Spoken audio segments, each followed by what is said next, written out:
Section 2.4.11, the accompanying data represent healthcare expenditures per capita per person as a percentage of the gross domestic product GDP of a country from 2009 to 2015. Gross domestic product is the total value of all goods and services created during the course of the year. We're going to complete parts A through C below.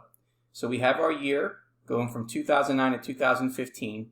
Healthcare per capita has our amount 11,000 to 15,000, and healthcare as a percent of GDP goes from 15.6% to 17.2%.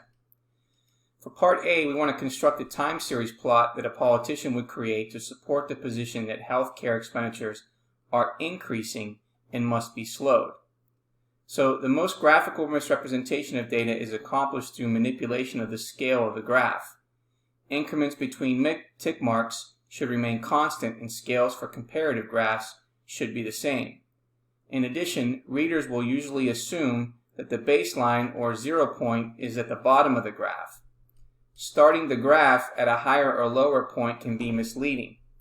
Determine the graph that seems to show the great growth of healthcare expenditures, and the graph that supports the opinion of the politician is shown below. So here we have 10,000 up to 17,000. So it does not have a 0 point. Now for part B, we want to construct a time series plot that the healthcare industry would create to refute the opinion of the politician.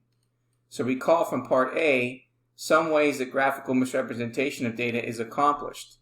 Determine the graph that seems to show the small growth of the healthcare expenditures. The graph that refutes the opinion of the politician is shown below, going from 0 to 18 and 2009 to 2015. Now for part C, it says explain how different measures may be used to support two completely different positions. Review the different graphs above. Think about which changes were made to the graphs without altering the data sets themselves and how these changes affected the graphs.